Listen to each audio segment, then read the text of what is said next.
രാജ്യത്തെ പ്രതിപക്ഷം എവിടെയാണെന്ന ചോദ്യമാണ് ഇപ്പോൾ പല കോണുകളിൽ നിന്ന് ഉയരുന്നത്. നിർണായകമായ പല വിഷയങ്ങളിലും പ്രതിപക്ഷത്തിന്റെ ഭാഗത്തു നിന്ന് ശക്തമായ ഒരു സംയുക്ത നീക്കവും കാണാനില്ല. ഇന്ത്യ മുന്നണി വെറും ഒരു തിരഞ്ഞെടുപ്പ് സഖ്യം മാത്രമാണോ? മുന്നണിയിൽ വിള്ളലുകൾ വീണ സംശയം ജനങ്ങൾക്കിടയിൽ ശക്തമാണ്. ശക്തമായ ഒരു നായകന്റെ അഭാവം പ്രതിപക്ഷ നിരയിൽ ഇപ്പോൾ പ്രകടമാണ്. രാഹുൽ ഗാന്ധി എവിടെയെന്ന ചോദ്യമാണ് പ്രധാനമായും ഉയരുന്നത്. ലക്ഷക്കണക്കിന് വിദ്യാർത്ഥികളുടെ ഭാവി ഇരുട്ടിലാക്കിയ നീറ്റ് പരീക്ഷാ ചോർച്ചയിൽ രാജ്യത്ത് പ്രതിഷേധങ്ങൾ ഇല്ലാതാകുന്നത് എന്തുകൊണ്ട്? രാജ്യത്തെ ഏറ്റവും വലിയ വിദ്യാഭ്യാസ അഴിമതികളിലൊന്നായ നീറ്റ് പരീക്ഷാ ചോർച്ച നടന്നിട്ടും തെരുവുകളിൽ ആളിപ്പടരുന്ന പ്രതിഷേധങ്ങൾ കാണാനില്ല. ലക്ഷക്കണക്കിന് വിദ്യാർത്ഥികളുടെ കണ്ണീരിന് മറുപടി പറയാൻ ഭരണകൂടത്തിന് ബാധ്യതയുണ്ട്. എന്നാൽ പ്രതിപക്ഷം പാർലമെന്റിലെ ചില പ്രസ്താവനകളിൽ മാത്രം ഈ വിഷയം ഒതുക്കുകയാണോ? എന്തിനാണ് പ്രതിപക്ഷം ജനകീയ പ്രക്ഷോഭങ്ങളിലേക്ക് കടക്കാൻ മടിക്കുന്നത്?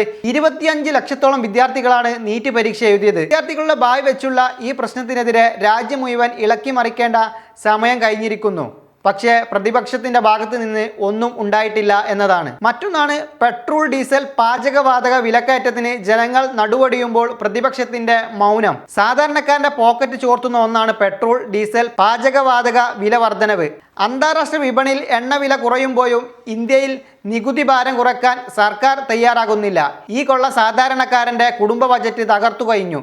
ഇത്രയും വലിയൊരു ജനകീയ വിഷയം ഉണ്ടായിട്ടും ഇന്ത്യ മുന്നണി ജനങ്ങളെ തെരുവിലിറക്കി സർക്കാരിനെ പ്രതിരോധിക്കാൻ മടിക്കുന്നത് എന്തുകൊണ്ടാണ്? മൗനം ജനങ്ങളോടുള്ള ഒരു ചതിയുമാണ്. മറ്റൊന്നാണ് അയോധ്യയിലെ സ്വർണ്ണക്കൊള്ള. കോടിക്കണക്കിന് വരുന്ന വിശ്വാസികളുടെ മനസ്സിൽ മുറിവുണ്ടാക്കുന്ന ഒന്നാണ് അയോധ്യയിലെ ഈ സ്വർണ്ണക്കൊള്ള. ഇതിനെതിരെ പ്രതിപക്ഷം ഒന്നും ചെയ്തിട്ടില്ല എന്നതാണ്. ഈ വീഴ്ചകളെ ജനങ്ങളിലേക്ക് എത്തിക്കുന്നത് പ്രതിപക്ഷം പരാജയപ്പെട്ടു എന്നതാണ്.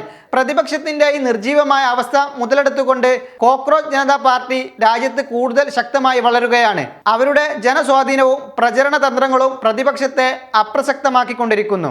മറ്റൊന്നാണ് രാഹുൽ ഗാന്ധി എവിടെ എന്നുള്ളത്. രാഹുൽ ഗാന്ധി കഴിഞ്ഞ 20 ദിവസം രാജ്യത്തില്ല. അദ്ദേഹം വിദേശ യാത്രയിലാണ്. രാഹുൽ ഗാന്ധി അദ്ദേഹത്തിന്റെ സ്വകാര്യ കാര്യങ്ങൾക്ക് വേണ്ടി പോയതാണെന്ന് ചില കോണുകളിൽ വാർത്തകൾ ഉയരുന്നത്. പക്ഷേ ഇതിൽ മറ്റൊരു കാര്യമുണ്ട്. രാഹുൽ ഗാന്ധി കഴിഞ്ഞ ഇന്ത്യ മുന്നണി യോഗത്തിൽ പറഞ്ഞ കാര്യങ്ങൾ ഒരു മാധ്യമവും റിപ്പോർട്ട് ചെയ്യപ്പെട്ടില്ല. എന്നാൽ അദ്ദേഹത്തിന്റെ സംഭാഷണത്തിൽ കൂടെ അദ്ദേഹം തന്നെ വ്യക്തമാക്കുകയായി. 2024 ലോക്സഭാ തിരഞ്ഞെടുപ്പിൽ നമ്മൾ യുപിയിലും മഹാരാഷ്ട്രയിലും കർണാടകയിലും വലിയ വിജയം ഉണ്ടാക്കിയെങ്കിലും നമ്മുടെ വിജയത്തെ അവർ മോഷിച്ചെടുത്തു എന്നതാണ്. 2029 നമ്മൾ ജയിക്കുമെന്ന് പറഞ്ഞാൽ നമ്മൾ വിഡ്ഢികളുടെ സ്വർഗത്തിലാണ്. ഇനി നമ്മുടെ മുൻപിൽ ഇലക്ഷൻ ജയിക്കുക എന്നുള്ളതല്ല, ഇനി അവർക്കിടയിൽ പ്രതിരോധം തീർക്കുക എന്നുള്ള കാര്യമാണ്. ഈ വാക്കുകൾ ഇതിൽ ശ്രദ്ധേയമായ ഒരു കാര്യമാണ്. ജനാധിപത്യത്തിന്റെ സൗന്ദര്യം എന്നത് ശക്തമായ പ്രതിപക്ഷമാണ്. ഭരണപക്ഷത്തിന്റെ തെറ്റുകൾ ചൂണ്ടിക്കാട്ടാനും ജനങ്ങളുടെ ശബ്ദമാകാനും പ്രതിപക്ഷത്തിന് കഴിയണം. നീറ്റ് പരീക്ഷാ ചോർച്ചയോ വിലക്കയറ്റമോ അഴിമതിയോ ആകട്ടെ വെറുമൊരു സോഷ്യൽ മീഡിയ പോസ്റ്റിലോ പത്രസമ്മേളനത്തിലോ തീരേണ്ടതല്ല പ്രതിപക്ഷത്തിന്റെ പ്രതിഷേധം.